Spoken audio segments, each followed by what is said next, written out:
Olá pessoal, tudo bem? Sou a professora Pietra. A gente está aqui agora para uma aula de atualidades e a gente vai tratar nessa aula sobre os principais fatos sociais, políticos e econômicos relevantes para o Pará. Essa aula está dividida em duas partes.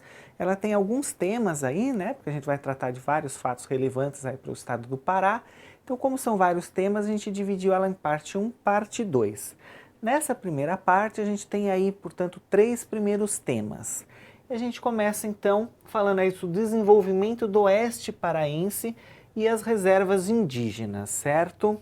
Eu coloquei até um mapinha aqui para a gente localizar bem aí qual parte do oeste a gente está falando, a gente está tratando realmente de uma parte específica do estado, certo? E aí você tem a questão aqui de que comunidades que vivem próximas aí ao rio Tapajós, que tem previsto nessa proximidade desse rio aí uma série de obras, tá? Que estão sendo aí propostas, elas temem aí que sejam remanejadas. O que isso significa? Elas temem aí que elas vão ser retiradas dos seus locais e serem levadas para outras regiões do estado. Por que esse temor? Porque outras grandes obras que já foram realizadas no estado também forçaram aí o remanejamento de comunidades inteiras, tanto indígenas como de não indígenas também, e muitas vezes essas comunidades aí acabaram sendo prejudicadas nessa questão desse remanejamento. Por isso esse temor aí dessas comunidades caso isso aconteça, certo? Essas comunidades elas também temem o quê? Que essas obras causem impactos ambientais que dificultem a sua sobrevivência. Praticamente qualquer obra que seja realizada, ela vai causar algum tipo de impacto ambiental, mas a grande questão é que esses impactos podem sim prejudicar essas comunidades, como por um exemplo a diminuição no número de peixes nos rios. Muitas dessas comunidades vivem da pesca nesses rios, certo? E quais seriam essas obras então? A região aí do oeste, ela é considerada uma importante rota de exportação de produtos minerais e agrícolas, certo? Já há algum tempo o estado do Paraná ele vem investindo aí tanto na mineração como na produção agrícola e eles precisam, portanto, levar essa produção principalmente aí até Belém para poder exportar essa produção.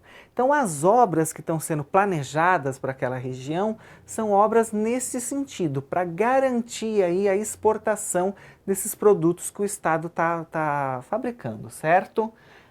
Que produtos seriam esses? Principalmente aí a soja na agricultura, certo? E a região do Tapajós vive a expectativa aí de uma implantação de esfera de empreendimentos. Estações de transbordo de cargas. O que seriam essas estações de transbordos? Na parte 2, como eu expliquei, a gente vai ter duas partes nessa aula. Na parte 2, a gente vai falar da questão dos transportes no estado. E o transbordo ele é necessário para o transporte aí via rios. O estado ele é muito rico em rios e muitos desses rios são navegáveis. Só que é necessário aí muitas vezes realizar algumas obras nesses rios para permitir que a carga seja transportada pelos rios e não por estradas, tá certo? Essas que são aí essas obras de transbordo, certo? Ferrovias, hidrovias, que são as idas pelos rios, né? Continuação da rodovia BR-163, além do complexo hidrelétrico aí de São Luís do Tapajós, que seria aí, portanto, aí um complexo bastante grande que vai produzir, portanto, energia para a região, tá certo? Esse complexo, ele precisa aí ser feito 43 barragens de vários tamanhos, certo? Ao longo aí do rio Tapajós, e também dos seus 3 afluentes, Telespires, Juruema e Jamanchim. Essas barragens que estão aí sendo propostas é a grande preocupação daquelas comunidades que a gente tinha citado agora há pouco. Porque essas barragens elas vão inundar grandes quantidades aí de terra e provavelmente quem vive nessas regiões vão ser obrigadas, portanto, a se deslocar, a partir aí para uma nova vida numa outra região, tá certo? Essa é a principal preocupação aí, portanto, dessas comunidades, dessas barragens, tá tudo bem? Vamos lá. Críticas aos projetos. Quais são os grandes problemas que esses projetos aí estão trazendo? Cada projeto está sendo licenciado isoladamente por diferentes órgãos ambientais. Vamos lá, pela legislação, é necessário hoje que uma obra receba uma licença ambiental. Sem essa licença ambiental, que comprove que a obra vai ter pouco impacto sobre a natureza, ou então que está no projeto obras para melhorar as questões ambientais, para diminuir os impactos que essa obra vai fazer sobre a natureza. Fazendo essa licença separadamente, de cada obra separadamente, isso pode acabar dando uma burlada na lei. Por quê? Porque sem ver o conjunto como um todo, algumas coisas que podem acontecer no conjunto não são vistas quando cada pedaço da obra é visto separadamente. Então as licenças ambientais podem acabar saindo sem prever que no todo acabe prejudicando muito a natureza. Espero que eu tenha conseguido explicar bem essa situação. Também não houve aí uma consulta prévia, livre e informada das populações tradicionais afetadas. O que isso significa, essa consulta prévia, livre e informada? Pela Convenção aí 169 da Organização Internacional do Trabalho, do qual o Brasil ele é signatário, ele faz parte, portanto, dessa convenção, e também pela Declaração das Nações Unidas sobre os Direitos dos Povos Indígenas de 2008, isso é necessário acontecer. Antes mesmo de você pleitear qualquer tipo de licença, a primeira coisa que você tem que fazer é procurar essas populações, consultar essas populações, falar, olha, nós temos aqui um projeto, nós pretendemos fazer o projeto, isso vai acontecer desta forma. Ele prevê uma consulta prévia, ela tem que acontecer antes da obra ser realizada, livre e informada, ou seja, essa população, ela precisa ter todo o conhecimento, é preciso que vá pessoas até elas para que elas consigam compreender totalmente o que é que está sendo proposto. O projeto precisa ser apresentado para essas comunidades, para que essas comunidades concordem ou não com esses projetos. É claro que se a comunidade bater o pé e falar, não, a gente não concorda, aí você vai ter toda uma briga aí, pode até se arrastar na justiça, porque aí você vai ter, de um lado, quem quer fazer os projetos dizendo que eles são necessários e do outro lado a comunidade aí se negando a dar autorização para que esses projetos toquem em frente. Então você pode acontecer aí uma disputa entre a comunidade e as empresas e o governo que quer fazer essas obras. Só que pelo menos a consulta precisa ser feita. E no caso aqui, as comunidades elas estão se queixando que essa consulta não aconteceu, ou pelo menos não aconteceu da forma como ela deveria ter acontecido. Tudo bem? Acho que aqui eu já devo ter tratado de tudo. Vamos lá, ainda falando um pouquinho mais sobre essas críticas, certo? Estou falando aqui que os movimentos sociais, eles vão se juntar aos ribeirinhos, tá certo? E aos indígenas contra essas obras. Eu coloquei aqui uma frase da Rayane Lima, da Comissão Pastoral da Terra, para exemplificar aí qual é, então, a proposta desse pessoal, desses movimentos sociais, dos indígenas e dos ribeirinhos. Ela vai falar assim, propomos um novo modelo de desenvolvimento que respeite os nossos direitos, mas para isso precisamos unir forças e lutar juntos. É justamente isso. Você tem várias comunidades, muitas dessas comunidades são muito pequenas. Então, assim, eles não estão dizendo, olha, não pode haver nenhum tipo de desenvolvimento. Sim, pode haver o desenvolvimento, mas precisa haver um respeito a essas comunidades, tá certo? O que eles estão se queixando aqui é que não está acontecendo isso. Tá? As coisas estão acontecendo a quem aí dá autorização deles, sem olhar para os direitos deles, tá certo? E como são comunidades muito dispersas, muito pequenas, eles estão se unindo aí, portanto, para poder bater de frente com o governo e com essas empresas, tudo bem? Aí a gente vai tratar um pouquinho, já que a gente falou desses movimentos sociais, de outros movimentos sociais também que você tem aí na região do Pará, na região da Amazônia, certo? Ao contrário aí do que se imagina, a região aí da Amazônia, região do Pará, ela tem uma diversidade muito grande. Você tem indígenas, caboclos, seringueiros, castanheiros, açaizeiros, ribeirinhos, pescadores, quilombolas, catadeiras de coco e de babaçu, pessoas atingidas por barragens e assentados. Todas essas pessoas são pessoas que no modelo de desenvolvimento que tem sido implantado no estado do Pará, elas estão sendo deixadas de lado. O modelo de desenvolvimento é um modelo que visa a exportação, produzir para exportar. Então, todas essas pessoas, elas não estão sendo encaixadas dentro desse modelo de desenvolvimento, porque é um modelo que visa o grande latifúndio e o grande capital. Então, essas pessoas estão se vendo aí forçadas a se, a se organizarem nesses movimentos sociais para terem aí os seus direitos garantidos. Então, os movimentos sociais, eles estão acontecendo justamente como uma reação deste modelo de desenvolvimento que está sendo implantado na região. Bem, deixa eu ver, acho que eu já devo ter tratado a respeito de tudo aqui. Ah, certo, só para a gente frisar aqui uma data aí, essas associações, esses movimentos, eles começam a surgir aí com a redemocratização do país na década de 1980. Por quê? Por duas questões. Primeiro, pela própria redemocratização. Antes disso, durante o período militar, dificilmente você teria aí essa organização. O governo ele não permitiria que isso acontecesse. E segundo, que é a partir aí da década de 70, de 80, que você começa realmente a ter um maior desenvolvimento, a implantação desse modelo econômico que a gente comentou agora mesmo, de exportação, tá certo? Vamos lá, aí eu coloquei algumas aí organizações que estão agindo na região. A primeira delas aí, a entidade é a Comissão Pastoral da Terra, que eu já até citei agora há pouco. É uma entidade aí ligada à Igreja Católica, que ela trabalha a orientação, conscientização e organização do homem do campo. Ela tem aí uma luta referente à reforma agrária, principalmente, tá certo?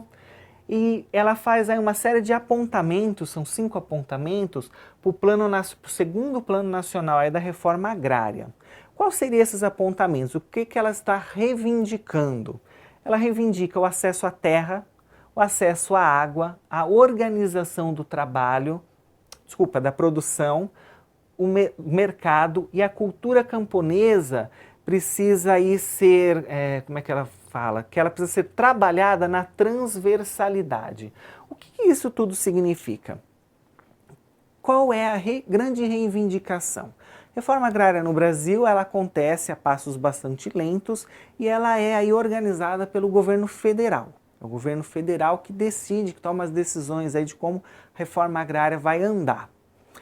O que eles estão reivindicando? Que é preciso respeitar a cultura local. Então, o estado do Pará tem as suas características culturais, essa população tradicional que vive ali, e que é, portanto, necessário que essa reforma agrária respeite as tradições, a cultura, a forma de produzir dessas pessoas.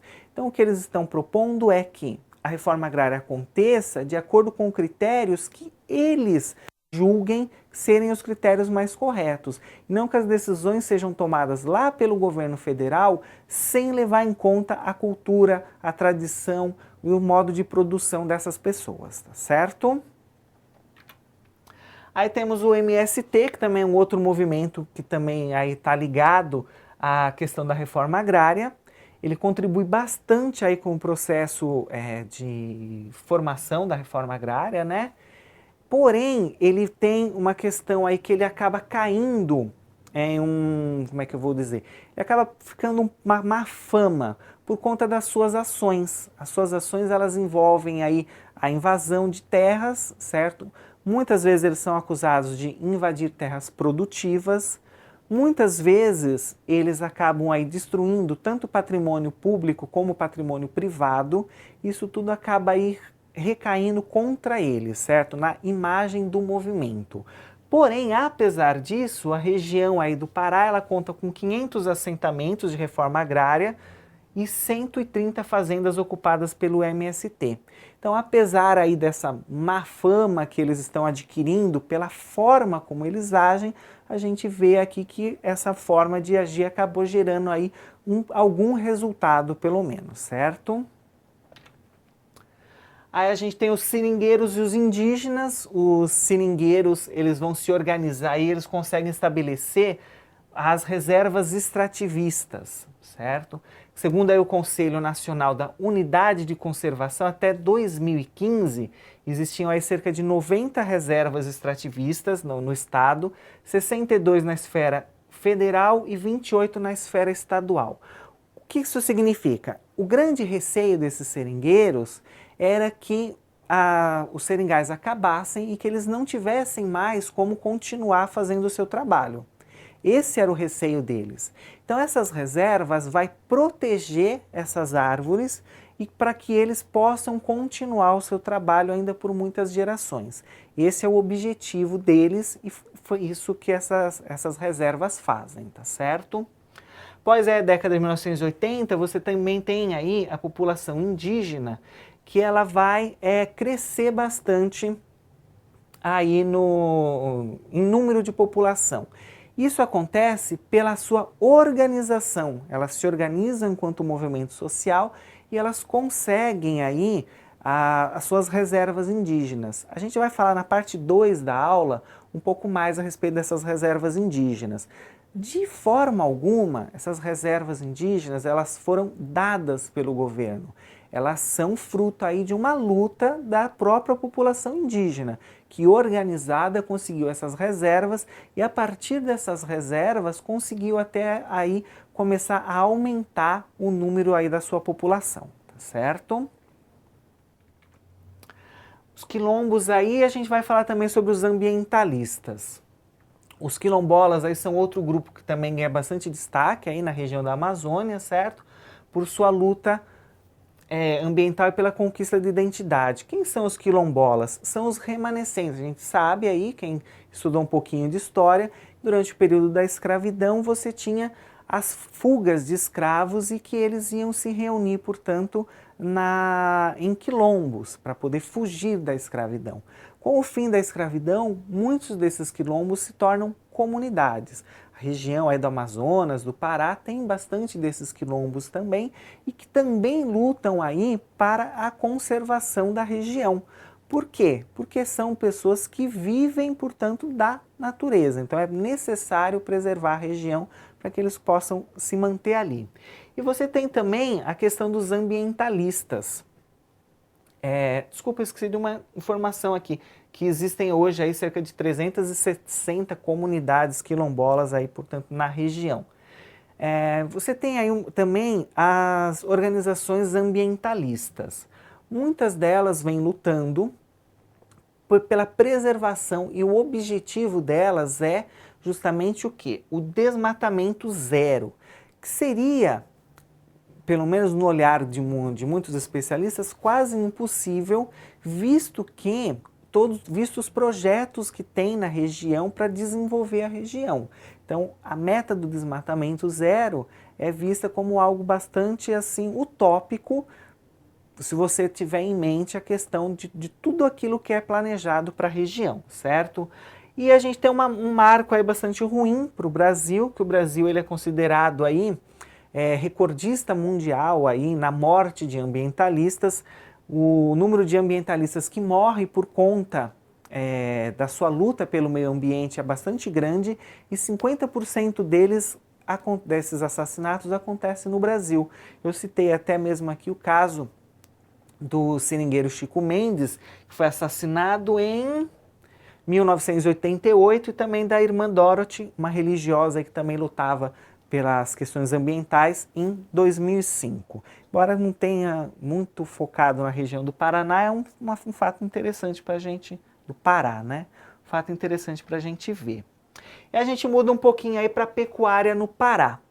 Eu acho que é o terceiro e último tópico dessa primeira parte da nossa aula. Segundo aí o Boletim Agropecuário do Estado do Pará, o Estado possuía em 2013 18.605.000 cabeças de gado, em 2014 19.165.028 cabeças de gado, o que demonstra aí o crescimento, portanto, desse tipo de economia, de comércio, de produção, isso, o que demonstra esse crescimento. Até coloquei uma pequena tabelinha aqui com a diferença de 2003 para 2013.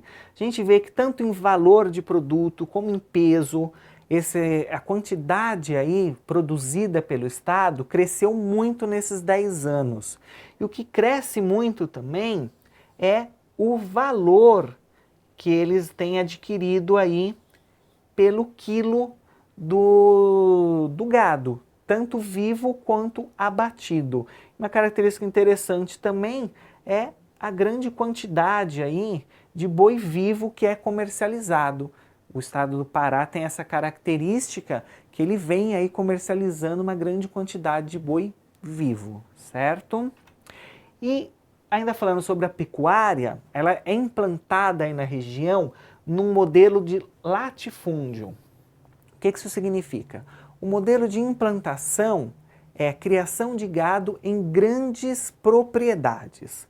O gado ele é criado nessas propriedades, tradicionalmente, solto no pasto, o que acaba fazendo aí é necessário uma grande quantidade de terra. O que isso acaba acarretando? Que a pecuária, ela tradicionalmente, ela acaba sendo uma grande responsável pelo desmatamento da região. Você tem aí uma grande quantidade de terra sendo queimada para ser transformada em pasto. Porque por esse sistema, a terra ela se esgota muito rapidamente e ela acaba fazendo aí, criando uma necessidade de você buscar novos pastos. Como que busca novos pastos? Fazendo novas queimadas, tudo bem? Segundo dados aí do Terra Class, que é um projeto aí do governo federal, no território da Amazônia, eu não consegui uma informação mais específica em relação ao Pará, mas a gente tem essa porcentagem aí na região como um todo, então ela também se entra aqui no estado do Pará, certo? 60%, portanto, das áreas desflorestadas, elas são de, como é que chama? Elas são utilizadas para a criação de gado. Esse número ele é 10 vezes superior à área utilizada para a agricultura, sendo que a agricultura do estado do Pará ela é muito grande. Então, a partir disso, a gente consegue imaginar aí o quanto a gente tem aí de terra sendo utilizada para produzir boi, para produzir gado, para produzir carne para alimentação, certo? Muitos ambientalistas aí reclamam em relação a isso, eles dizem aí que se essa quantidade toda de terra estivesse sendo utilizada para produzir outro tipo de alimento, seria muito mais útil para a alimentação humana do que a produção de carne. Vamos lá, aí a gente falou aí da pecuária tradicional, agora eu vou falar um pouquinho da pecuária sustentável, que é um início, pelo menos, de mudança que está acontecendo no Pará, justamente uma tentativa aí de preservar o meio ambiente e de acabar com aquelas queimadas que a gente acabou de falar, com que tem o objetivo aí de transformar a mata em pasto. A virada ela vai acontecer no início de 2009, quando indústrias aí varejistas elas são obrigadas e pressionadas aí a fazer o monitoramento aí da cadeia de produção e deixar de comprar de quem desmata ilegalmente. Fora isso, você teve denúncias da ONG Greenpeace, que é uma ONG ambientalista que está agindo aí na região, como age também no mundo todo. Elas fazem uma série de denúncias e o Ministério Público ele começa, portanto, a atuar. Ele vai paralisar os abatedouros e vai suspender a compra de carne pelos grandes supermercados. Embora essa atitude do Ministério Público ela vai afetar a venda dessas fazendas para o Brasil, ele acaba tendo aí, não afeta as vendas para fora do Brasil, ele acaba tendo como é que eu vou dizer, um retorno dos fazendeiros. Alguns fazendeiros começam a imaginar meios de continuar produzindo gado sem necessariamente continuar fazendo as queimadas, tudo bem? E aí eles vão criar esse novo sistema que começa a ganhar mais adeptos aí na região do Pará, porém ela está muito no princípio. Quem já aderiu está alegando aí que aos poucos todos os fazendeiros vão aderir, porque ele acaba sendo, no final das contas, mais lucrativo. E obviamente esses fazendeiros estão buscando lucro, certo? Acho que já tratei de tudo. Como que essa nova técnica ela funciona? O pasto ele é dividido aí em 4 ou em 8 cercados, de acordo com o tamanho da fazenda. Os bois, eles pastam em um dos cercados, a cada 20 dias mais ou menos eles trocam de cercado, eles são levados para outro cercado. O cercado que eles estavam até aquele momento, ele fica vazio e o solo tem condições ali de se regenerar, o pasto vai crescer novamente. Então, nessa técnica, como o boi ele não fica livre para andar em toda a região da fazenda, partes da fazenda têm condições de se regenerar. Quando essas partes se regeneram, eles trazem novamente o gado para aquela região e deixam as outras se regenerando, tudo bem?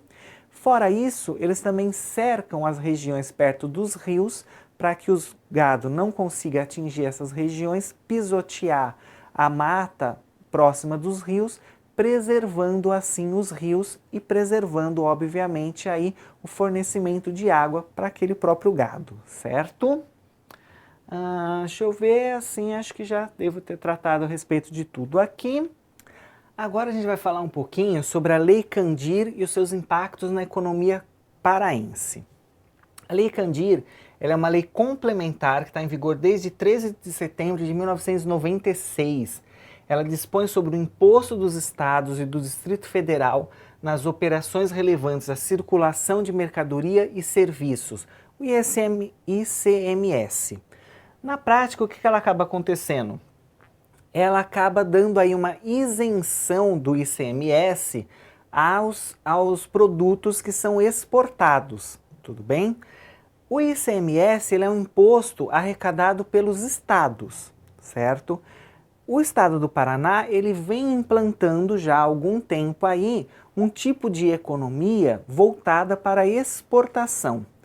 Visto que eles não estão arrecadando aí o ICMS, obviamente que o estado ele tem aí uma perca muito grande, portanto, na sua arrecadação.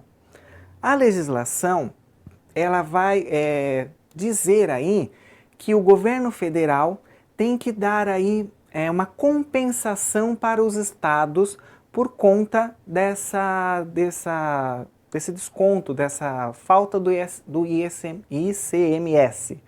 Só que na prática, como a legislação não coloca como que essa compensação tem que ser feita, na prática ela não acontece ou acontece de uma maneira bastante insatisfatória, tudo bem? Deixa eu ver se eu falei a respeito de tudo aqui. Ela é uma lei de incentivo fiscal, ela vai ganhar aí o nome do seu autor aí, do Antônio Candir. Então ela é uma lei de incentivo fiscal que ela tenta aí promover, portanto, o comércio exterior, certo? Para poder ter uma balança comercial boa para o Brasil, porém ela vai acabar prejudicando aí não só o Pará, como outros estados também, certo? Ela causa, portanto, aí umas percas importantes. Nossa, eu me adiantei. O governo federal ele fica comprometido a isso, só que isso não acontece. E a gente tem um estudo aqui bastante interessante que foi feito pelo economista Eduardo Costa, membro do Conselho Federal de Economia, e ele também é professor da Universidade Federal do Pará. Segundo ele, desde a implantação da lei em 1996, foi isso mesmo? Deixa eu voltar lá só para eu conferir, não estou falando bobagem. 1996, isso mesmo. Desde a implantação da lei em 1996 até 2014, o estado do Pará vai perder aí 38,8 bilhões de reais em arrecadação do ICMS. Todo este valor poderia estar sendo aplicado pelo Estado em infraestrutura, por um exemplo. Porém, esse valor não chegou aos cofres estaduais.